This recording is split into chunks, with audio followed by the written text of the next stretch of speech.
మీ అందమైన గృహ నిర్మాణానికి ఎకోటెక్ బ్రాండ్ వారి మన్నికైనా దృఢమైన యూపీవీసీ విండోస్ అండ్ డోర్స్ మన కరీంనగర్లో Chari UPVC windows and doors.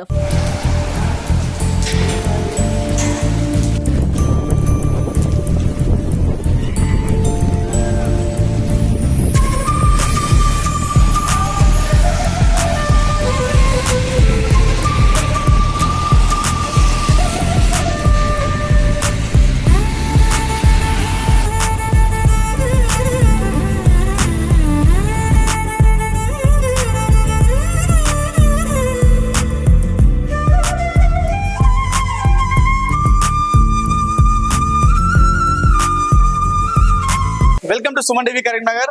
నేను మీ అనిల్. గత కొన్ని నెలలుగా ఉక్కపోతతో అతలాకుతలమైనటువంటి ప్రజలందరికీ కాస్త ఉపశమనం కలిగించే వార్త అని చెప్పుకోవచ్చు. గత 4 రోజులు కూడా వాతావరణం కాస్త చల్లబడింది. కొన్ని ప్రాంతాల్లో వర్షాలు పడుతుందని చెప్పుకోవచ్చు. అయితే నిన్న మొన్న ఈ 2 రోజుల నుండి కూడా కాస్త వాతావరణం కూడా చల్లబడింది. వర్షాలు కూడా కొన్ని ప్రాంతాల్లో కొట్టింది. అయితే ఈ రోజు సాయంత్రం సమయంలో కరీంనగర్ అంతా కూడా వర్షం కొడుతూ వాతావరణం అంతా చల్లబడింది, మేఘామృతం అయింది. అయితే సాయంత్రం సమయంలో వర్షం కరీంనగర్ లో భారీగా కొడుతుందని చెప్పుకోవచ్చు. మీరు విజువల్స్ చూసుకోవచ్చు. ఇంత చాలా గట్టిగా కొడుతుంది. అంటే ఇన్ని రోజులు గత 2-3 నెలల నుండి కూడా ప్రజలు చాలా అసలు పరిస్థితి నేపథ్యంలో ఇది కాస్త ఉపశమనం కలిగించే వార్త అని చెప్పుకోవచ్చు. ప్రజలందరికీ కూడా ఏదైతే 40-45 డిగ్రీల సెంటీగ్రేడ్ వరకు కూడా ఉష్ణోగ్రత నమోదైంది. ఉదయం 9 గంటల తర్వాత 40 డిగ్రీల సెంటీగ్రేడ్ ఉష్ణోగ్రత నుండి అటు 11 తర్వాత 45 డిగ్రీల సెంటీగ్రేడ్ వరకు కూడా ఉష్ణోగ్రత వచ్చింది. ప్రజలందరూ కూడా ఉదయం సమయంలో తమ పనులన్నీ ఆపేసుకొని సాయంత్రం సమయంలో ప్రారంభించుకున్నారు. బయటికి రాని పరిస్థితి నేపథ్యంలో అయితే ఇది మే నెల చివరికి వచ్చేసింది.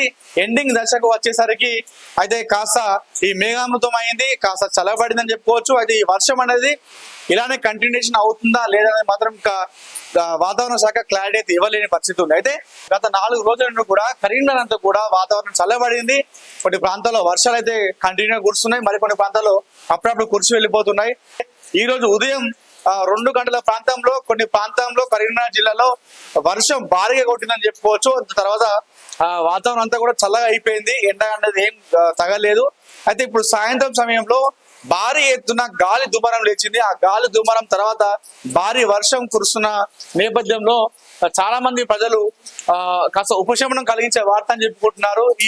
ఈ వర్షం అయితే ఇదే కంటిన్యూ అయితే వర్షాకాలం వచ్చేసిందా అనేంతలా కొంతమంది అనుకుంటున్నారు. మరికొంతమంది మాత్రం ఇది ఒక 2-3 రోజులు మాత్రమే ఇలా ఉంటుంది, మళ్ళీ ఎండలు స్టార్ట్ అవుతాయి. జూన్ వరకు కూడా ఈ ఎండలు అనేది కొట్టే అవకాశం ఉందంటగా కొంతమంది చెప్తున్నారు. మీరు చూసుకోవచ్చు ఎంత వర్షం అంటే అసలు వర్షం కురుస్తుంది. అటు గాలి దుమారానికి కొన్ని ప్రాంతాల్లో మాత్రం వస్తువులు కూడా రేకుడులో ఉన్నాం. రేకుడులో కొన్ని ప్రాంతాల్లో రేకులు కూడా గాలి దుమారానికి ఎగిరిపోయి పడ్డట్టుగా మనకు అందుతుంది. 2 నెలలుగా ఎండలతో అతలాకుతలం అవుతున్నటువంటి ప్రజలకు మాత్రం ఇది కాస్త ఉపశమనం కలిగించే వార్త అని చెప్పుకోవచ్చు. కెమెరా పర్సన్ రాజేష్ బండితో అనిల్, సుమన్ టీవీ, కరీంనగర్ నుండి.